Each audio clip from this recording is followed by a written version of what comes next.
posibilidad ng tagumpay o kabiguan, ng ligaya o lungkot. Kaya marapat lamang na tanggapin si Jesus bilang tagapagligtas at Panginoon.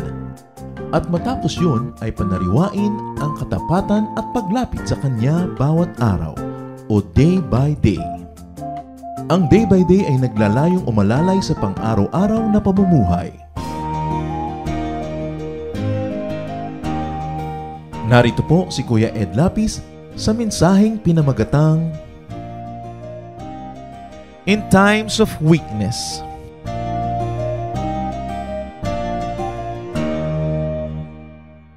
Isa sa mga hindi nagmamaliw at hindi pwedeng mapalitan na katotohanan na may nakatakdang panahon para sa lahat ng bagay at ang lahat ng bagay sa silong ng langit ay may tamang panahon. May panahon na mabuhay, may panahon na mamatay, may panahon na kailangan magpahinga at may panahon na kailangan gumawa. May panahon para sa kapayapaan at may panahon ng pakikidigma. There is also a time of strength and there is also a time of weakness. Ang nakaraan po nating mensahe ay ginawa natin na a time for strength. At ngayon naman yung kabaligtaran, a time of weakness. What do we do in times of weakness? At ito pong strength o weakness na pinag-uusapan ay lakas na physical or mental, social, very especially spiritual. In times of weakness, what do we do? Heavenly Father, thank you for who you are. You are our strength, our shield. You are our strong tower. You are the righteous right hand that upholds us. Forgive us our sins, O God. Cleanse us. Make us whole. Restore us. Empower us to become more and more like you. Reveal your truth to us in simple terms. Explain to us the mystery, the beauty, and the power of your word. And may you give us wisdom to apply this in our daily living. Lord, be our speaker today. We ask you to move in our midst, touch our hearts and minds, lead us unto greater knowledge of you. In the name of Jesus our Lord, we pray that you will deliver us and keep us safe from all evil men and evil spirits, from malicious plans of everything evil against this holy assembly. We reject, we rebuke in the name of Jesus our Lord. And we pray, Father, that we may delight you as we sing to you, as we dance to you, as we bring our offerings at your feet, as we ponder your word, and as we apply those words in our daily life. May we really worship you in spirit and in truth. Lead us, Father. Give us peace. We like to give you undivided attention. Walk in our midst and give us your blessing. In the name of Jesus our Lord, we pray. In times of weakness. What to do in times of weakness? That is a very important decision to make. Because we have to make the decision before the times of weakness come. Pagka dumating yung oras ng kahinaan natin at doon pa lang tayo magpapasya kung anong dapat gawin, kadalasan ay nangingibabaw ang ating hina at hindi na natin magagawa ang tama. Kaya dapat bago pa man dumating yung mga panahon na tayo nangihina, magpasya na kung ano ang gagawin. In times of weakness, we must all avoid temptations. It's important to be very cognizant that temptation comes in times of, but watch yourself or you also may be tempted. So kailangan magbantay, kailangan tingnan natin kung ano ang mga nagiging pintuan na pinapasukan ng mga tukso sa ating buhay. At ang sabi sa dalangin na itinuro ng Panginoong Jesus na marapat ipanalangin ng mga anak ng Diyos, Matthew 6:13, lead us not into temptation. Isang napaka-resonableng hiling sa ating Diyos Ama na tayo'y kanyang ilayo, sa katunayan ay huwag niya tayong akayin patungo sa mga tukso. Alam natin ang Panginoong Jesus ay dinala ng Espiritong Banal upang siya ay matukso ng dyablo at salamat naman pinagtagumpayan niya yon. Pero merong elemento ng pagpayag ng kalangitan para ang tukso ay dumating. At ang disenyo dyan ay upang mapagwagian yan, hindi upang tayo ay matalo. Kaya yung mga natatalo sa temptation ay nagpasya na magpatalo. Pero meron pang ibang elemento yan, elemento nga ng kahinaan. At napakahalaga mga kapatid, kung meron tayong kapwa na dumarating sa kahinaan, we must not be the tempter. Hindi tayo ang dapat manukso. Do not exploit a person's time of weakness. Pinag-usapan na natin yung weakness na physical, mental, spiritual. Dumarating sa ating buhay na mahina ang ating espiritu. Maring hindi matatag ang ating pananampalataya, maring meron mga duda at takot. Yan ang panahon na dapat nating bantayan ang mga tukso. Sapagkat ang tukso naman ay laging nandyan. Mas tinatablan lang nga tayo at nagiging mukhang mas makapangyarihan ang tukso pag tayo ay mahina. Parang sipon, parang mga mikrobyo, lagi naman yan ay nandyan sa himpapawid. Laging may mga mikrobyo ng tuberculosis, may mikrobyo ng kung ano-ano na nagkalat. Ang katabi mo, hindi mo alam kung anong karamdaman. Pero hindi tayo nagkakasakit kung may mga mikrobyo tayong nalalanghap at may mga nahihibo tayong mga marurumi sa mga hawakan ng mga hagdan, sa mga elevator, sa mga buton. Nahawakan natin lahat yan. Pero dumadating yan sa panahon na malakas ang ating katawan kaya hindi tayo nagkakasakit. At nagkakasakit lang tayo kung nagkataon na yung hina ng katawan mo, nakatumbas ng lakas ng dumarating na mikrobyo, ay nagkatagpo kayo in a certain time and place, kaya ka natatalo. At ganyan din yung mga tukso, mga kapatid. Ang mga tukso ay laging nandyan, na pagtatagumpayan sapagkat dumarating sa panahon na tayo malakas. Pero may mga panahon na tayo mahina, kaya dapat maging mapagbantay. Luke 17 verse 1, ang sabi ng Panginoong Jesus, "Things that cause people to sin are bound to come, but woe to the person through whom they come." So hindi tayo dapat magpagupo, at lalo namang hindi tayo ang dapat magsamantala kung naramdaman natin na may panghihina ang ating kapwa. At yan ang isang tunay na kasamaan, yung alam mong mahina siya ngayon, tutuksohin mo pa, hindi makakatanggi sapagkat walang kalaban-laban. Yan ang mga hindi dapat ginagawa ng taong may takot sa Diyos. What else do we do in times of weakness? Avoid infection. Kanina, temptation, nasa labas pa lang yon. Pero pagka pumapasok na yan sa ating sistema, sa ating puso, sa ating kaluluwa, we must avoid spiritual infection. In fact, as we have said, infectors always abound, but the state of your immune system is the determining factor whether or not you'd be affected. And of course, infection can be physical. Let's talk at the most basic level, physical.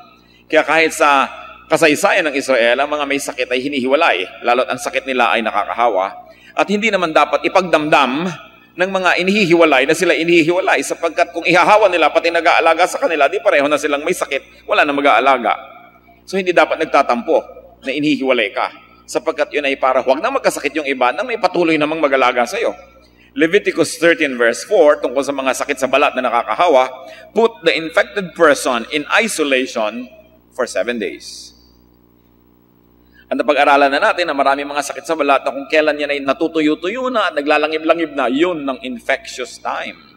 Kasi kung gumagaling na ako, yan ang period, kapatid, na nakakahawa yan. No? Dahil nagliliparan yung mga langib-langib mo sa hangin at pag nalanggap ng iba, lumipat na sa kanila ang sakit. Siyempre, matatapos na yung sakit mo, maghahanap na ngayon yung mikrobyo na ibang lilipatan. Kaya kung papagaling ka na, doon ka lalong nagiging nakakahawa. Kaya inihihiwalay ang ganyan mga bagay, physically. And also, do not be infected mentally because there is such a thing as a mental infection. Kaya sabi ng Hebrews 13:9, "Do not be carried away by all kinds of strange teachings." Marami daw ng mga kakaibang mga katuruan, labag sa katotohanan, at huwag dapat ma-infect nito sapagkat ito ay makakaroon ng epekto. Of course, strange can also mean, like the word heresy, can also simply mean the other idea. Sapagkat marami po ng mga religious people, ang tingin na nila sa ideya na hindi yun ang pinaniniwalaan nila ay strange na yon at heresy na yon. Kaya pag makapangyarihan ng isang grupo, sila yung church. At pag hindi makapangyarihan, ang tawag sa kanila, kulto. It doesn't mean na yung church ang tama at yung kulto ang mali. Kasi usually, it's a matter of terminology and power. Christianity in its early stages was also called a cult. No? Dahil hindi pa siya na ng malakas at hindi pa siya yung state religion. So magdahan-dahan din tayo, bagamat mag-iingat tayo sa mga kakaibang mga ideya, ay dahan-dahan din naman tayo sa pag-judge ng mga ideya na hindi angkop sa dati na nating pinaniniwalaan dahil maaaring yan ay totoo o partly true at ang sa'yo ay partly true din, paano man naman natiyak na ikaw yung tama at iba yung mali. Sa mga tamad mag-isip, doctrine means their point of view and heresy means the point of view of others. That, notwithstanding, we are told by Hebrews 13:9 to be careful about strange teachings because they can infect your mind. also, there is such a thing as a spiritual infection. Pag masama ang kostumbre, pag masama ang ugali, masama ang gawi ng mga taong lagi mong kasama, maaaring kayo mahawa sa kanila. Kaya ang sabi ng 1 Corinthians 15:33, do not be misled. Bad company corrupts good character. Kahit pa mabuti ang iyong ugali, malinis ang iyong loob, maganda at makadiyos ang iyong asal, subalit kung lagi kang may kasama na labag doon at lagi ng masama ang gustong gawin, maaari kang mahawa. At para hindi lagi tayong madaling mahawa, it is important for us to avoid sadness. Bakit? Sapagkat ang taong malungkot, mahina ang resistensya. At kahit ang mga doktor ay magsasabi sa inyo na ayon sa maraming mga researches na ginagawa, pag ang tao, ang pasyente ay malungkot, mas matagal gumaling. Pero pag ang pasyente ay masaya, o kaya ay masayahin, o kaya ay pinasasaya ng iba, mas maganda siya magresponde sa medisina, sa mga procedures, at mas mabilis siyang gumaling. Because sadness colors our emotional and spiritual resistance. Sadness lowers our immunity. Yung mga taong malulungkot, mas madaling masipon. No? Hindi naman pag sinisipon, malungkot ka siguro. Siguro nataon na mahina yung katawan niya. Pero pag ang tao malungkot, mas madali siyang dapuan ng sakit. That's why it is important for us to always survive sadness. To survive loneliness. But the sad thing about sadness is that it seems to be an epidemic. Ayon sa maraming mga pag-aaral, mga sociological, psychological studies, ang pinakamalalang sakit sa buong sangkatauhan ay ang kalungkutan.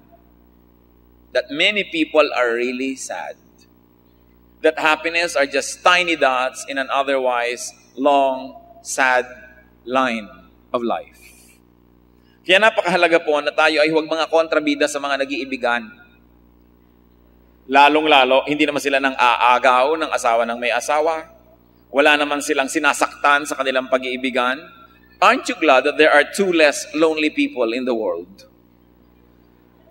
Samantalang dati silang hindi nag-iibigan, parehong malungkot. Nung nagtagpo ang kanilang mga landas ay pareho silang sumaya, nabawasan. No? Ang mga may sakit ng kalungkutan. Huwag tayong laging nakakontra ng nakakontra, nakasagabal ng nakasagabal sa mga romansa ng iba. Kung wala silang ginagawang masama sa kapwa, hayaan natin sila. Pag walang sinasaktan at ninanakawan, we should be kind. And in fact, we should be kinder to each other in many ways. It is always safe to assume that the other person is lonely. Meron kayong hindi kilala, masungit, no? Suplada siya, ang hirap niyang kausapin, i-assume mo, lonely siguro to. Diba? Kasi kung happy to, kahit hingin mo yung chiclet niyang inunguya, ibibigay sa iyo eh. Nagiging masungit lang naman ang tao dahil hindi masaya eh. Kasi kung masaya yan, kahit hikaw, akin na lang hikaw mo, sige, baliwala kasi may mas nagpapasaya sa kanya. Kaya pag tayo hindi natutuwa sa ating kapwa, let us be more empathic. At sabihin natin, siguro hindi ito masaya. Not judgmental, Because when you assume that people are not happy, then you will want to minister to them, you will want to reach out to them, you will want to be kinder. And all of us just needs a little bit more kindness. No? Napakaraming taong konting patak lang ng kabaitan mula sa kapwa ay kaya na nating mabuhay uli ng 30 araw ng kalungkutan. Konting-konting pagtingin, hahaba na uli ang ating buhay sapagkat yan ang masaklap na katotohanan. Ang dami-daming tao, but you can be alone though you are in a crowd. You can be a part of a very big family and still feel alone. And in fact, you can have a spouse and still feel alone. So maraming mga kalungkutan ng tao. Mahalaga na isipin natin, mga kapatid, what to do in times of weakness of others? Minister to someone sad. Minister. Give company. Yung makausap ka lang sandali, makapag-text kayo, makapagkwentuhan, hindi mo alam kung gaano kalaking bigat na nakadagan sa kanyang puso na ang iyong inangat dahil binigyan mo lang ng kaunting pansin. At huwag nating lagi nang konsintihin yung lungkot. Pag nalulungkot tayo, gumawa tayo ng paraan. Psalm 42 verse 5, why are you downcast, O my soul? Why so disturbed within me? Put your hope in God. Oo nga naman, kaya ka malungkot because you put your hope in people. 99% na malulungkot dahil may inasahan na hindi nakamit. Inaasahan niya magiging matapat ang kanyang nobyo, hindi pala ganun katapat, lumungkot. Inaasahan niya na yung ginawa niya ng mabuti, gagawin sa usapan, hindi naman nangyari, lumungkot. O yung mahal niya sa buhay, wala, malayo, lumungkot. Kaya sabi niya, put your hope in God. Dagdagan mo pa yung pagsandal mo sa Diyos, bawasan mo yung pagsandal mo sa tao, para hindi ka na lang laging nalulungkot dyan. Kasi kung sa tao mo lang paiikutin ang mundo mo, talagang maraming beses kang lulungkot. Although, paminsan-minsan, sasaya ka rin naman. Pero sabi niya, huwag mong ilagay lahat sa tao. Put your hope in God. So, very important, do not be the infector. Huwag tayo yung nag-i-infect ng tao, huwag tayo yung nagdadala sa kanila ng masama, ng mga sakit, lalo't sila ay mahina. Another thing about times of weakness, avoid making important decisions. When you are physically weak, emotionally weak, spiritually weak, avoid making very, very important commitments. Ecclesiastes 5:2, do not be quick with your mouth. Do not be hasty in your heart. Huwag mabilis magsalita, huwag madaling magpasya. Iba naman ang konteksto na Ecclesiastes 5:2. It's about making a promise to God. But nevertheless, the idea is universal. Huwag padalos-dalos. Sabi nga ng matatanda, ang naglalakad ng matulin kung matinik ay malalim, pero hindi na maintindihan ang mga young people natin yan kasi hindi na sila naglalakad ng nakayapak sa mga bukid na may mga tinik. Ang ibig sabihin lang, kung nagmamadali ka lagi, mas mahirap ituwid ang mga mali na nagagawa mo. And very importantly, brothers and sisters, do not take advantage of the weak. Do not take advantage of the confused. Nalilito na nga, pipilitin mo pang pumirma ng kontrata, nagdadalawang loob na nga, pipilitin mo pa mag-commit para lang makuha mo ang gusto mo sa kanya. Pero hindi naman ganoon ang buhay. Nakunin mo lang ang gusto mo. Because we are mandated, we are taught and commanded by God, and we're expected to help the weak, not to take advantage of their weakness. Leviticus 25:17, do not take advantage of each other. One other thing that we should do in times of weakness, rest. Kailangan magpahinga. Humihina lang naman na isang tao dahil maaaring naubos na ang kanyang lakas. Psalm 62 verse 5, find rest, O my soul, in God alone. Kailangan tayo may masandalan, masilungan, mahawakan, at pinakamainam na Diyos yun. Bagamat dahil tayo'y tao, may mga bahagi ng buhay natin na pinakamainam na isandal mo rin sa iyong kapwa, sa iyong minamahal, sa iyong inaasahan, sapagkat meron naman talaga ng mga talastasan na pang kapwa-tao. There are kinds of interactions that are meant to be shared by fellow humans. But a lot of that will have to find God as the shelter, as a foundation, as a protector. Mark 6:31, ang sabi ng Panginoong Jesus, come to me by yourselves to a quiet place and get some rest. And so this is a physical and also a social rest. Busy-busy ang kanyang mga disciples na nagpapagaling, tumutulong sa mga tao, nagpapakain, at hinahango ang mga tao sa kanilang hirap, subalit wala na silang kapahipahinga. Kaya sinabi ng Panginoon, iwan muna natin ang mga pasyente, halika kayo, humiwalay kayo sa kanila, bumukod tayo, at magpahinga muna kayo. If you want rest, because you're tired with life, you've got to change the details of your situation. Change the variables, the scenery, change the color and texture and sound of your life. Kaya mahalaga rin yung nakakapagbakasyon. Yung nalalayo ka doon sa mga gumugulo sa iyong isip, nalalayo ka rin sa mga taong malapit sa iyong puso, paminsan-minsan nakakatulong na nalalayo ka rin dyan. So you've got to change some factors. Kung hindi tayo masaya doon sa outcome ng ating buhay, the outcome is nothing but the product of the parts. So, may papalitan ka dapat ng mga parts dyan para mapalitan yung outcome. Yung iba, very physical lang. Many people, when they have grave problems, they get a makeover. Nagpapaiba sila ng itsura nila, nagpapagawa sila ng ibang damit, iniiba nila kumisa ng ayos nila, at dahil doon, naiiba yung timpla ng kanilang buhay. At nakakatulong yun na makalabas-labas sila doon sa sobrang bigat ng kanilang mga depression. But in all of these cases, we must never forget to be kind to people who are tired. Minsan alam mo na pagod na halimbawa yung isang tao doon, tapos dadagdagan mo pa rin yung idadagan mong problema sa kanya dahil wala kang pakialam na maubos ang dugo niya, basta yung gusto mong sipsipin, masipsip mo. Tapos yung iba sumipsip din, natuyo na siya, wala kang pakialam, basta uwi-uwi mo yung dugo mo na kailangan. Hindi naman ganoon ang buhay eh. Nakakahanap yan ng paraan para tayo magantihan at nagiging trato rin ng iba sa atin. So assume that people are weak, that people are tired, and then it will bring out the heroic person inside of you to come to the rescue and to help. Especially if at that moment you are strong. At yung mga gagawin naman ng isang taong strong, yun nga ang pinag-usapan natin sa kaninang mensahe. Sabi sa Romans 12:2, be transformed by the renewing of your mind.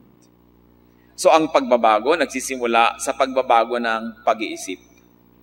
Kaya kung meron po tayong mga kabigatan, mga problema, paulit-ulit na lamang na mga suliranin, baka meron tayong dapat baguhin sa timpla, sa rekado, sa ingredients ng ating buhay, at mag-uumpisa yon sa pagsisimulang pagbabago ng ating paraan ng pag-iisip. Pag nagbago na ang isip natin, kasunod na lang na magbabago ang lahat. Pero kahit anong sikapin natin na pagbabago sa labas, kung walang pagbabago sa loob, walang mangyayari. Sa loob dapat yan nag-uumpisa. It's a matter of decision. Kung kayo naman po ay malakas, allow tired people to rest. Give tired people some rest. Isang napakalaking ministry, yung magbigay ka ng kapahingahan. Meron po akong kilala na siya ay nasa show business at meron din siyang kaibigan na nasa show business. In fact, at the time was a very big star. Pupunta lang itong si artista sa bahay ng kaibigan niya para lang magtulog, para lang magpahinga. At kung hindi siya magsabi kung ano yung problema niya, hindi siya tinatanong ng kaibigan niya. Kung gusto niya magsabi, magsabi siya. Hindi siya binibigyan follow-up question. Yung gusto lang niyang sabihin, yun lang ang sabihin niya. Bahala siya. At napakalaking ministry yun, nakita ko. Pagka tayo po, madalas nagigipit. Sabi nila, ang tao nagigipit sa patalimay kumakapit. Dahil wala nang maatrasan. Pero napakahalagang ministry natin pag may nagigipit, bigyan natin siya ng puwang para umatras. Kahit tayo yung matapakan sa pag-atras niya, kahit tayo yung magbigay, mahalagang ministry yon. And it is a ministry that I have seen repeating in many instances kung mayroong isang celebrity. Kasi ganito yan kung sikat ka, celebrity ka, malalaman mo agad kung ang mga kaibigan mo o mga kamag-anak mo, mga tunay mong kaibigan. Yung iba, nakita ng pagod ka na, pupunta ka sa kanilang bahay, biglang ang buong barangay nandun pala kasi ipinagmamalaki niya na darating ka dun. So eto ka na naman ngayon, ngiti ka ng ngiti sa lahat dahil ang daming taong dinala nitong kaibigan mo doon, ipinagyayabang niya kasi na kaibigan ka niya No? Yun ang hindi mo tunay na kaibigan.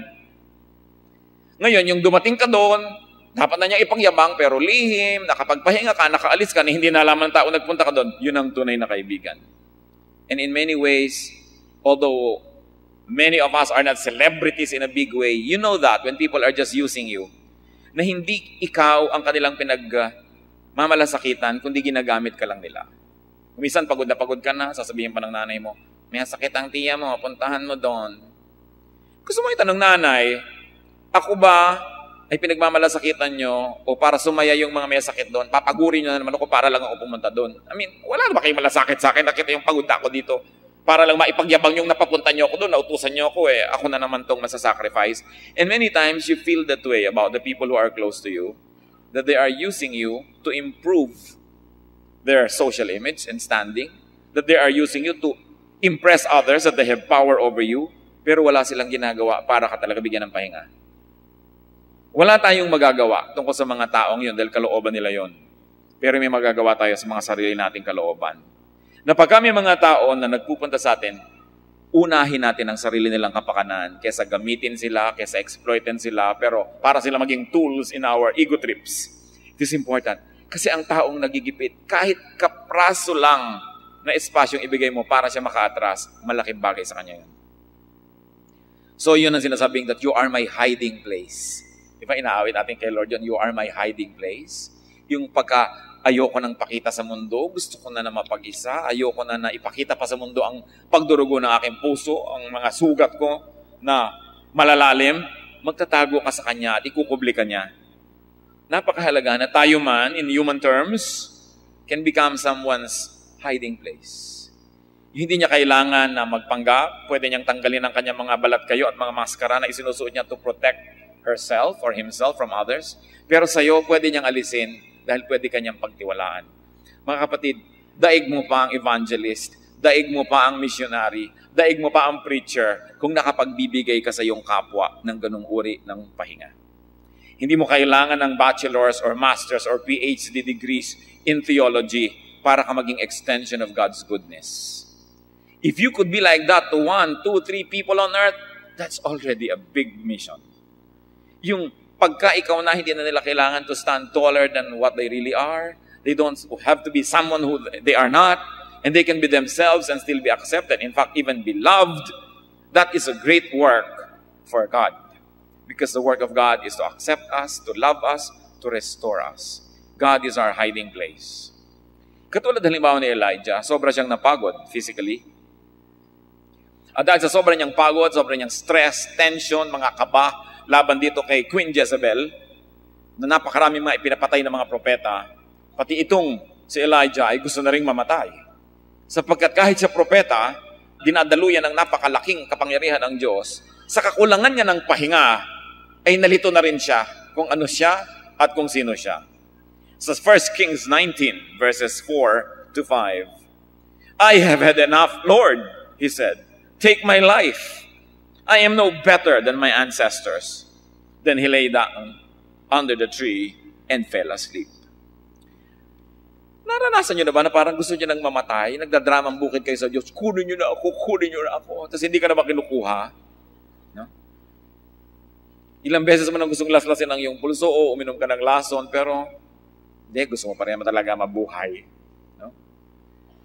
Itong propeta, sabi niya, kunin nyo na ako, ayoko nang mabuhay pa. Alam nyo kung bakit siya dumating sa ganung punto? Pagod lang kasi. So kung tayo ay dumarating sa panahon na parang gusto mo nang wakasan ang iyong buhay, tumalon ka sa ilog Pasig na hindi mo alam kung ay kamamatay mo yung lunod o pagkalason, sabi nyo, teka, nagdadrama yata ako, baka kulang lang ako sa pahinga. Kailangan ko siguro magpahinga.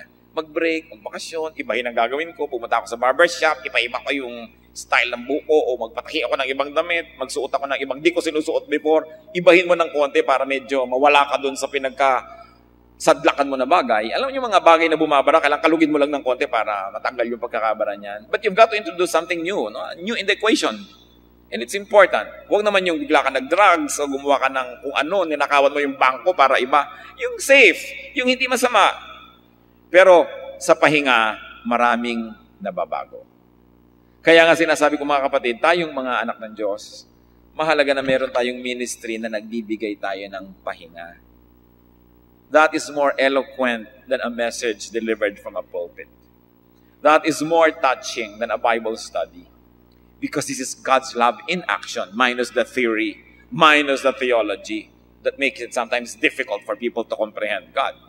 So it is important. Rest and give people rest. What else do you do in times of weakness? Get and receive strength from others. The physical law of osmosis says that liquid of higher concentration will move to a place of lower concentration. Yan ang buong konsepto ng nagmamarinade ka ng karne, nagbababad ka ng kahit ano, kasi lumilipat doon sa place na less concentrated yung salt o sugar, yung sugar from a place of a higher concentration. So if you are weak, soak yourself in the presence of someone strong. Para yung strength niya, mabahaginan ka. Siyempre, manghihina siya ng konti. Kaya yung mga counselors, kailangan din niya ng bakasyon. Alam niyo yung mag-counsel kayo ng isang tao, daig niyo pag nakipag-boxing, no? Kay Manny Pacquiao. Yung dinggin mo ang problema ng isang tao, marinig mo mga imposibleng bagay na niyo, sa guni-guni mo hindi mo inakala na nangyayari sa sangkatauhan, kahit hindi ka pa magbigay ng payo, napagod ka na. Kaya yung mga nagpapayo, paglabas, ay, nakahinga ako, gumaan ang dibdib ko. Alam niyo kung bakit? Idinagan niya doon sa counselor. Inilipat lang niya yun. No? Kaya hindi madali yung work ng counseling. Kasi lumilipat sa'yo yung bigat. Laging merong exchange yan eh. Kaya anong sabi ni Lord? Come to me, all of you who are tired and heavy laden, I'll give you rest. And for the Lord to give rest, anong ginawa niya? Siya yung nagpagod. Sabi niya, I'm going to give you holiness and cleanliness. Anong ginawa niya? Kasi siya yung dumumi. Kinuha niya yung lahat ng dumi natin. Yung exchange. And every spiritual ministry involves exchange.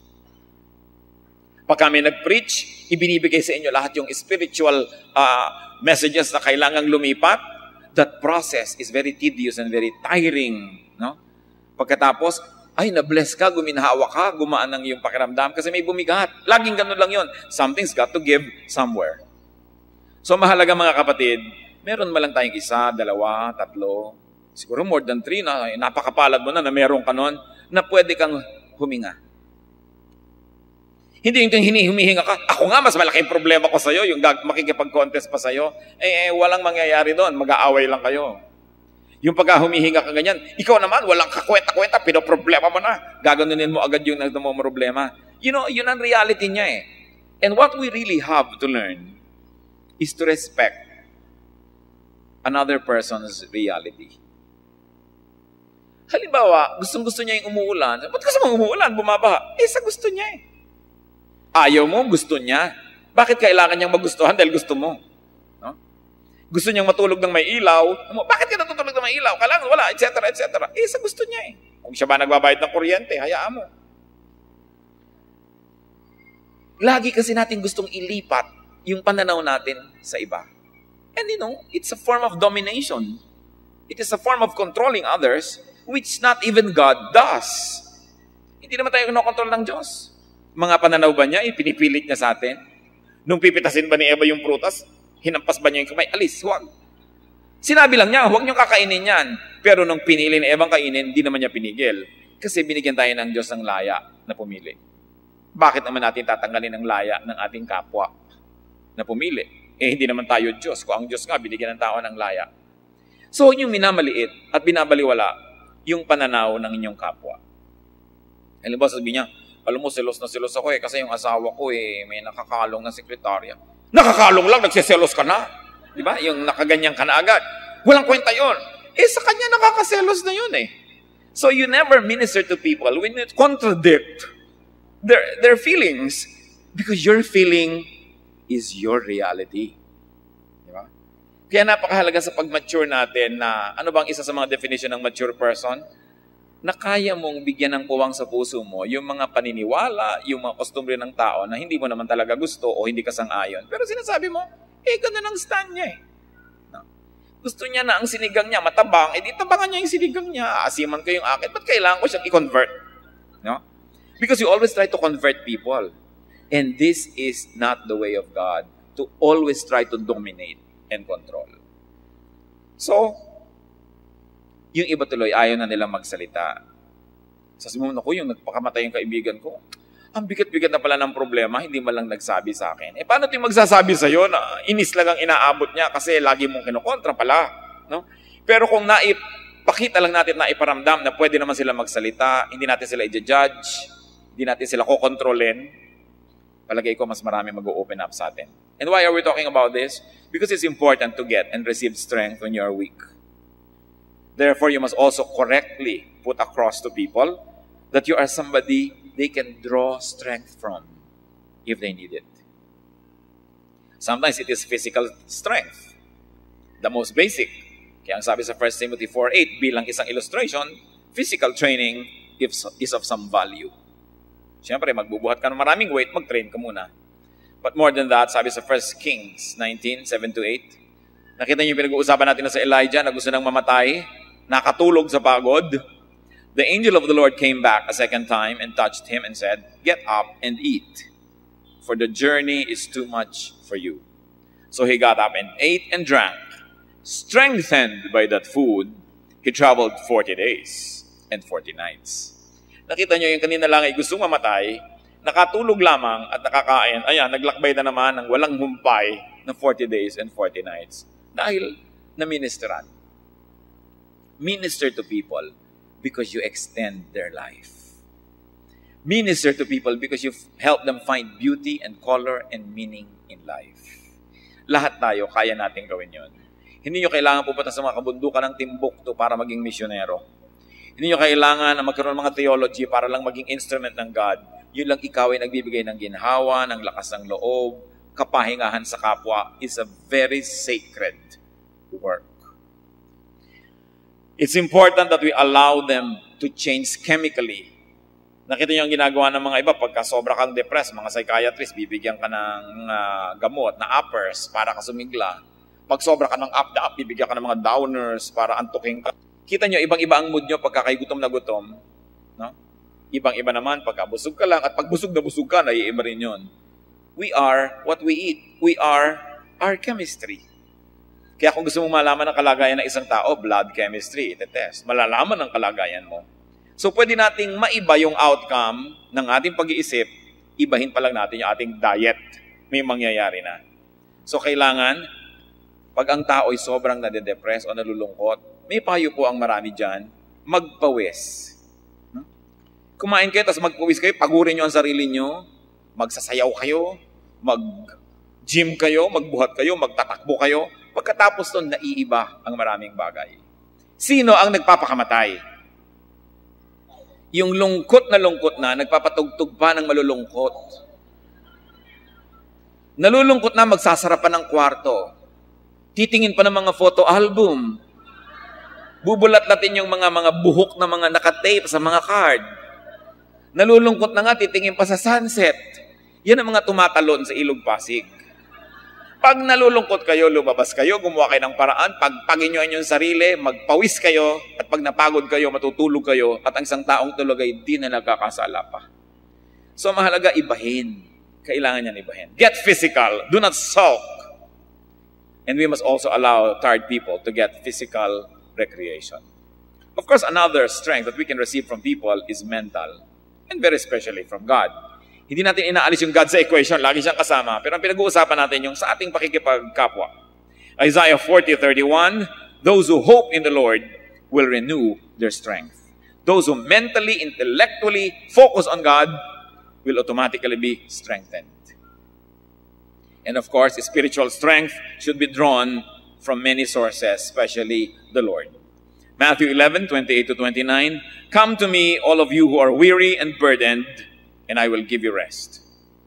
Take my yoke upon you and learn from me, for I am gentle and humble in heart, and you will find rest for your souls. Nakita yung binibigay ng Panginoong Jesus, pahinga.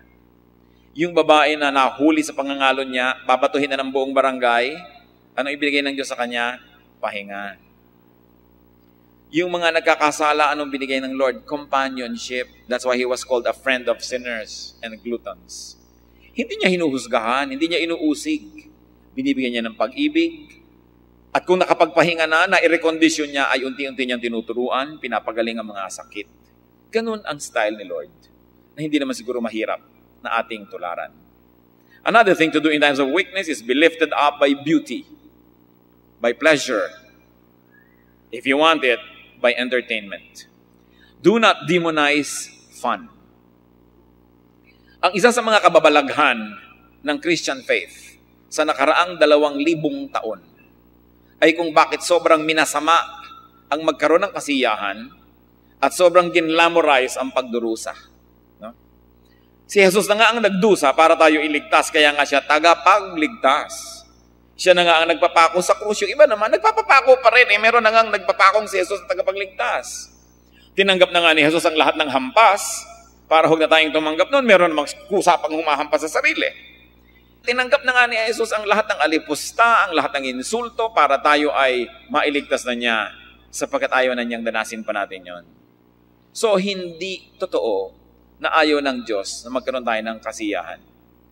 Sa katunayan, pag tinignan natin ang katawan ng tao, ay dinisenyo ng Diyos para magkaroon ng maraming kasiyahan.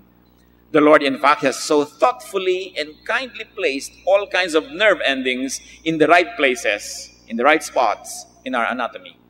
That means that God has designed the human body for fun.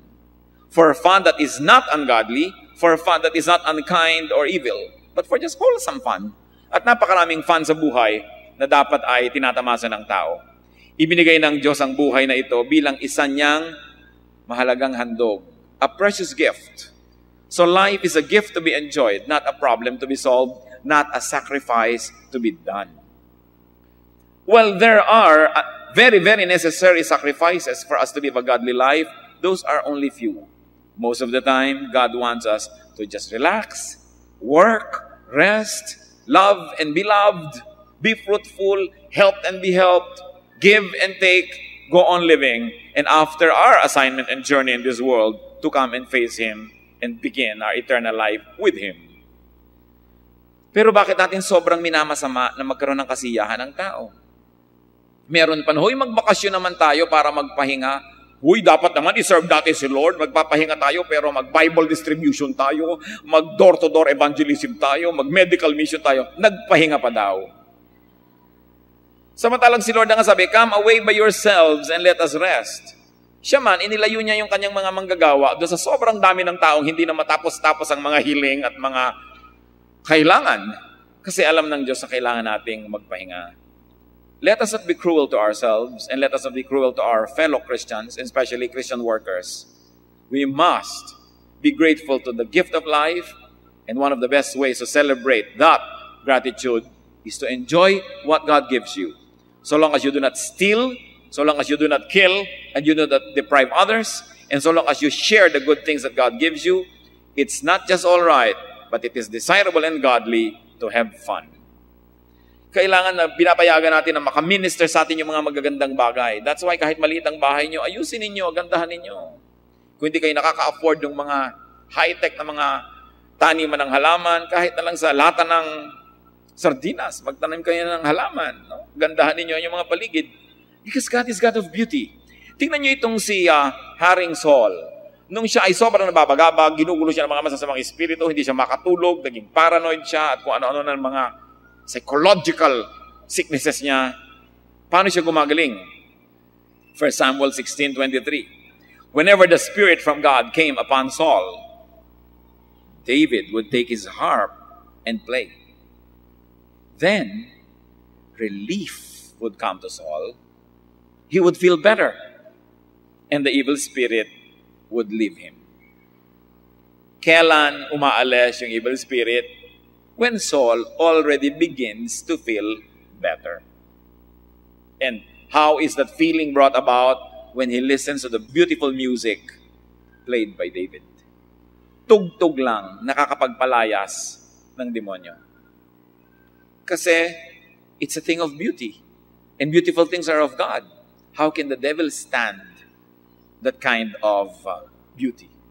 Especially, anointed pa yung manunugtog. Kaya mahalaga, nakikinig din tayo ng musika. Binibigyan natin ng space sa buhay natin yung magagandang mga bagay. No? Kung minsan sobra kang bilis maglakad, hindi mo na natititigan ang mga bulaklak. Hindi mo na natitingnan ang sunrise, ang sunset. Hindi mo na nasisilip ang mga bituin. Hindi mo na nahihibo ang mga halaman na dinadaanan mo. Detached tayo masyado from the beauty of our surroundings. And sometimes, we have uglified our surroundings so much that what happens, we become a reflection of its ugliness. Kaya nakikita nyo, pag mayroong squalor, pag may urban blight, what happens? People are usually unkind. People are impolite because they are surrounded by ugliness. Kaya dapat inaayos din natin ang buong paligid natin. Hindi kailangan ng malaking budget, hindi kailangan ng kayamanan para ayos-ayusin ang paligid. Dahil may nangyayari sa atin pag napapaligiran tayo ng kaayusan at kagandahan. The ministry of the arts. So it's important to let the arts minister to you. What other thing do we do in times of weakness? Reap the good that you have planted. Let people minister to you. Ito po ang aklat ni Philemon, 1:20. I do wish, brother, that I may have some benefit from you in the Lord. Refresh my heart in Christ. Nakita niyo po itong si Pablo, sapagkat napakarami niyang panahon na ginugol sa pagpapalakas sa mga tao, pagtuturo sa kanila, pagbibigay sa kanila ng mga mabubuting bagay. Ngayong pagod na siya, sabi niya, inaasam ko naman at ninanais, mga kapatid, na makinabang naman ako sa mga mabubuting nagawa ko sa inyo. Sabi ganon, bigyan niyo naman ako ng kapahingahan, bigyan niyo ako ng refreshment. In other words, Paul was saying, minister to me. I have ministered to you all my life. It's your time now to minister to me because I am tired, because I am bothered, because I need it. Hindi one way ang relasyon ng flock at saka ng shepherd. Dapat yan parang inhale, exhale. So bibigyan kita, bibigyan mo ako. Ganun ang tunay na buhay. Meron pa nga isang church member, sabi niya sa kanyang pastor, Pastor, always be victorious. Sabi niya ganun. Do not stumble. Bakit? Mapapahiya naman po kami sa mga kamag-anak namin. Sabihin niya, pastor niyo. Diba? Mapapahiya naman kami sa mga taga-ibang church. Sabihin niya, pastor niyo na stumble. What a very tall order to ask your pastor not to stumble so that hindi ka mapapahiya. No? Bakit hindi mo siya tulungan? Bakit hindi mo siya ipanalangin? No? The flock should also refresh and minister to their shepherd. Tulad sabi ni Paul, I like to have some benefit from you. Refresh my heart in Christ. At sabi nga ng mga Arabs, even a good horse must be allowed at least one fall. Do not expect perfection from your shepherd. Do not expect perfection from your teachers, from your preachers. In fact, mas maraming naka-assign ng mga demonyo para patirin yung mga ginagamit ng Diyos. Kaya ang dapat natin ginagawa, na dumating ang mga tukso in times of their weakness at sila ay nadapa. Anong marapat gawin? Patuloy silang tulungan, ipanalangin, and help them get restored. Pero anong ginagawa ng mga maraming Kristiyano pag nadapa ang kanilang mga leaders? Pinagpepiestahan, pag-uusapan, iko-condemn, at sisipain agad si Sante na. Lilimutan nila ang 15-20 years silang pinapakain nito ng spiritual food. Lilimutan na nila na ang lahat ng kanilang mga lamay, libing, child dedication at debut ay pinuntahan. Lilimutan nila ang lahat-lahat dahil nagkamali ang isang leader. Kaya alam nyo, nakikita natin, naliligid tayo sa buong mundo, nababalita pa natin kung minsan, nagkakalalala yung mga fall ng mga leaders. Bakit? Kasi sobra nilang inililihim. Kasi oras na nalaman ng sarili ng mga kapatiran, yun ang unang-unang lalapa sa kanila. Wala tuloy silang nasisulingan para tumulong sa kanila, para umunawa. Kaya na-isolate lalo. And when a person is isolated, lalo siya na paglalaroan ni Satanas. And that is what the fellowship is all about. Malakas ako ngayon, tutulungan kita. Mahina ka bukas, tutulungan kita. Mahina ako bukas, tutulungan mo ako. Dahil pare-parehong tao ang mga nasa church. Kaya sabi sa Romans 15:31-32, sabi ni Paul, pray that by God's will I may come to you with joy and together with you be refreshed. Hindi lang one way ang relasyon, that we also seek to refresh those who are giving us refreshment. And it's important that you open up to trustworthy people. And it's important for us to be shock absorbers in some people's lives. Mas mahalaga ang mga pinag-uusapan natin, kapatid, kaya doon sa mga high-sounding doctrinal teachings. Kasi aanin mo yung mga spelling na hindi mo ma-spell na mga pangalan ng doktrina, no? Kung wala ka namang pag-ibig sa iyong kapwa. At kung hindi nakikitaan sa iyo yung kapahingahan na gusto ng Diyos ibigay natin sa ating kapwa. Kung tayo po, mga kapatid, ay napagtitiwalaan sa isang moment of weakness, may naipagtiwala, may nasabi ang ating kapatid sa atin, you've got to consider it sacred. Anything shared in times of weakness of the one who shared must be considered sacred. Hindi yan dapat ipinamamalita at hindi mo dapat ipinapang-blackmail na nung nagkagalit kayo, 3 months later, biglang ibinuko mo siya sa buong bayan. Yung ibinigay sa'yo sa panahon ng pagkakaibigan, kahit maputol na ang pagkakaibigan ninyo at naging magkaaway pa kayo, hindi mo dapat yon na ibulgar. Kasi kung talaga magkaaway kayo noon pa, hindi naman sasabihin sa'yo Ibig sabihin, kaya lang sinabi sa'yo dahil magkaibigan kayo. At kahit natapos ang inyong pagkakaibigan o nasira man ito pansamantala, hindi mo dapat pagtaksilan yung tiwala na binigay sa'yo nung kayo ay magkaibigan pa. Yun naman ay kung ikaw ay totoong tao. Kaya alam na alam nyo yung napakababa ng uri at napakahamak na uri ng pagkatao, yung ipinagtiwala sa kanila nung maganda ang kanilang samahan, nung nagkasira, ikinalat na sa buong bayan. Hindi lamang yung lihim ng taong yun ang kanya kinakalat, ikinakalat din niya ang kawalang halaga at pagkahamak ng kanyang pagkatao. Ang sabi ng Proverbs 11:13, a trustworthy man keeps a secret. And finally, what do we do? In times of weakness, get close. In fact, get closer to God. Psalm 41 verses 1-2, as the deer pants for streams of water, so my soul pants for you. Hindi pantalon niyang pants ibig sabihin yung hininga, butong hininga na. Kasi English natin, kung minsan akala ng iba, pantalon. Yung humihinga ka na dahil sa iyong pagtakbo. No? As the deer pants for streams of water, so my soul pants for you. My soul thirsts for God, for the living God. Where can I go and meet with God? So, at the end of the day, Diyos lang naman talaga ang pwede natin pagkatiwalaan. Sapagkat ang pag-ibig niya walang patakaran. Hindi siya nagiging busy at hindi siya naglo-lowbat. Lagi siyang ready to be available. Even in times of weakness, praise God, worship, and pray. For all you know, it is a kind of change that you need. Change in outlook, change in attitude. Psalm 121 verse 1, I lift my eyes to the hills. Where does my help come from? Saan pa nga naman? It is a Diyos. And Psalm 16, 7-8, I will praise the Lord who counsels me. Even at night, my heart instructs me. I have set the Lord always before me. Because He is at my right hand, I will not be shaken. Kanina pa natin pinag-uusapan ng mga times of weakness, mga kapatid. Ano-ano ba yan? Ano-ano ba ang mga mukha at hugis at kulay at tunog ng mga panahon ng kahinaan? Times of weakness may be times when you are sexually obsessed. Dumadating sa tao, merong mga 2 beses isang taon, merong 5 beses isang taon, merong 3 araw every month. Iba-ibang tao, iba-ibang panahon. But there are moments when people are just very sexually obsessed. Therefore, it is their time of weakness, sexually speaking. Ano pa ang times of weakness? Times of loneliness. Meron talaga mga taglungkot. Gusto taglungkot ako ngayon eh. Kaya gusto kong may makausap, may makatext, gusto kong lumabas, gusto kong may maalala, kasi taglungkot. Kasi kung hindi naman siya taglungkot, hindi naman siya sentimental. At siguro mga every 3 months, may mga 3 araw ng taglungkot. Yung mga times of weakness. Meron naman na panahon na lagi kang takot, nangangamba, ninenervyos. Pero hindi naman laging ganon. Ang ibig sabihin natin, mga kapatid, times of weakness are only momentary. They are temporary. At makinig kayo mabuti.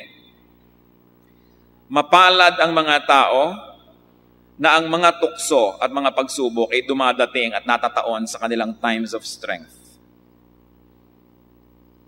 Huwag kayong magyayabang na hindi kayo natutumba, hindi kayo nagkakamali. Ipagpasalamat nyo na ang mga tukso dumadating, natataon na kayo'y malakas. Sapagkat kung natsyempohan kayo sa inyong moment of weakness, let's say you are sexually obsessed, or you are lonely, or you are scared, anong ilalaban ninyo? So hindi dapat ipagyabang na ako hindi ko nagawa kahit kailan yan. May mga ganun may mga misis na, ako kahit kailan, ganyan-ganyan. Pero pasalamat ka na mga tukso dumating nung malakas ka. Like nung may bumahing sa harap mo, at nalunok mo na ang lahat ng kanyang laway, ang lakas-lakas ng katawan mo noon. Dahil kung mahina ka noon, sigurado nagkasakit ka rin. Huwag tayo magyayabang. Panapanahon, tiyempo-tiyempo. Kaya huwag din po natin, mga kapatid, na uusigin. At huwag nating aalipustain. At huwag nating yuyurakan yung mga tao na nagkamali. Yung natukso, yung nadapa. Natsyempohan sila. Na ang mga tukso'y dumating na sila'y mahina. Panapanahon lang tayong lahat. Kaya hindi dapat i-condemn ang mga nadarapa. Maging si Solomon, inobserbahan niya yan. Sabi niya, huwag mo sasabihin sa aking banal ka. Huwag mo sasabihin sa aking malakas ka. Huwag mo sasabihin, nag-train ka, kaya lagi kang mananalo. Sabi niya sa Ecclesiastes 9:11, the race is not to the swift, or the battle to the strong, nor does food come to the wise, or wealth come to the brilliant, or favor to the learned. But time and chance happen to all. Sabi niya, hindi ko ikaw nag-training na tumakbo, mananalo ka sa karera dahil kung bigla kang natalisod, nabali ang lulod mo, hindi ka na makabangon, paano ka pa mananalo? Hindi lahat ng nananalo sa gera sila yung malakapangyarihan, nagkataon, natsambahan. Napakaraming mga tsamba sa buhay. So sabi pa, diba, walang ganyan. Alam niyo po ang translation, ng bagong translation ngayon ng Tagalog Bible dito. Sabi niya, talagang ganyan. Dumarating lang ang malas. Takot na takot ang mga Kristiyano sa word na ito. Akala mo hindi totoong nangyayari. Talaga naman kung bubuksan yung isip, makikita niyong, ginawa ko na lahat. Ano pang nangyari? Sabi na matatanda, minalas. Kasi pagka hindi mo in-acknowledge na may ganon, lagi ka nalang manguusig sa nagkamali, manguusig ka nalang lagi sa nadapa. Nataon eh. Siguro naintindihan niyo ako, no? Dumadating yung mga tukso, kumisan ang lakas mo, kaya ka lang hindi na igugupo. Yung natamaan habang mahina sila, huwag mo silang kawawain. Dapat natin silang panalangin, dapat natin silang tulungan. And let us find strength. Tayo ay nabubuhay lang ng ganggahiblang mga pagkakataon. Sa isang pagkabisala mo lang sa pag-akyat ng bus, pwede kang mahulog at makaladkad ng bus ng 3 kilometrong hindi napansin, nagkadurug-durug ka. Sa isang pagdaplis lang sa inang sasakyan, konting inches lang, kumisan, natamaan ka o hindi ka natamaan, it could spell a life of paralysis or not. Napakaraming variables ng buhay. Hindi tayo dapat malupit doon sa mga natatamaan. Dapat pa nga tayong maging mabuti sa kanila at ipagpasalamat natin kung hindi tayo ang nagkakaganon. People of God, stop being judgmental. Stop making life difficult for people who fall short of God's glory. Because this is what God's kindness is all about. That we should be kind to one another and we should be kind even to ourselves. Find strength in God. Give strength to the weak. 2 Corinthians 1, 3-4. Praise be to the God of all comfort, who comforts us in all our troubles, so that we can comfort those in any trouble with the comfort we ourselves have received from God. Ang haba naman ng sinabi ito. Ibig sabihin lang, kung anong lakas na tinatanggap mo sa Diyos, gamitin mo para tumulong ka sa iba. Dahil yung lakas mo, tinanggap mo rin lang naman mula sa Diyos. Ama namin sa langit, kami po'y lumalapit sa inyo. Siyasatin nyo kami kung kami nagiging pahirap sa aming kapwa, kung sila'y nahihirapan na nga. Nagiging dagdag pa bang kaming pabigat kung sila'y nabibigatan na nga. O kami ba'y mga anak mo na nagiging extensions of your goodness. Alisin mo sa amin, Panginoon, yung ugali na mapanghusga, mapagmalaki, at salamat. Salamat na kami binibigyan mo ng lakas. Salamat dun sa mga hindi pa natsyempohan ng mga lakas at sobrang bugso ng tukso, kaya hanggang ngayon nakatayo pa. Sa mga natalo, pansamantala, sa mga naitumba, turuan mo kami, Panginoon, na maging mabuti, matulungin sa isa't isa. Kayo ang aming inaasahan. At kung ano ang kabutihan ninyo na inanais naming lasapin at tanggapin, yun dinawa ang kabutihan na handa kaming ibigay sa aming kapwa. Kung paano namin gustong itrato kami kung kami ang nagkamali, ganun nawa namin itrato ang aming kapwa. At kung paano namin gustong itrato ng iba ang mga mahal namin sa buhay na nadadapa, ganun dinawa namin itrato yung mga mahal ng iba na nadadapa. Magbulay-bulay tayo mga kapatid sa ilang saglit ng katahimikan, lasapin pa natin kung ano ang personal na mensahe ng Diyos sa bawat isa sa atin. Mga panahon ng kahinaan, let's be sensitive to each other and let's just love each other more. The church is the embassy of heaven. The church is the extension of God's goodness. Dapat maging totoo yan sa pakikitungo natin sa isa't isa. Magbulay-bulay at pagpalain tayo nawa ng Panginoon.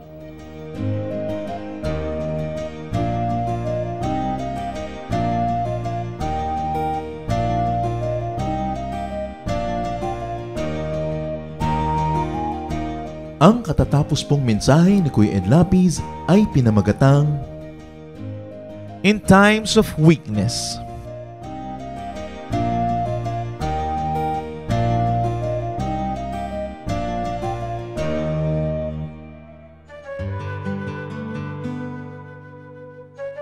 Bakit bihira ang nagmamahal sa bayan?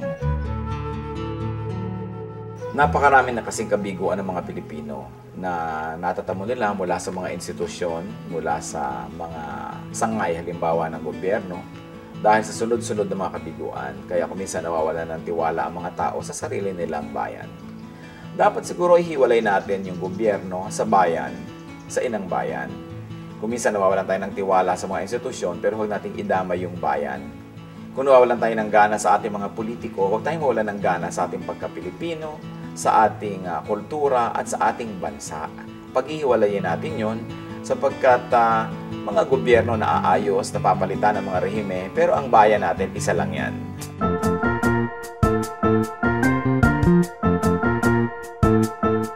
Oras na po para pansamantalang magpaalam ang programang Day by Day.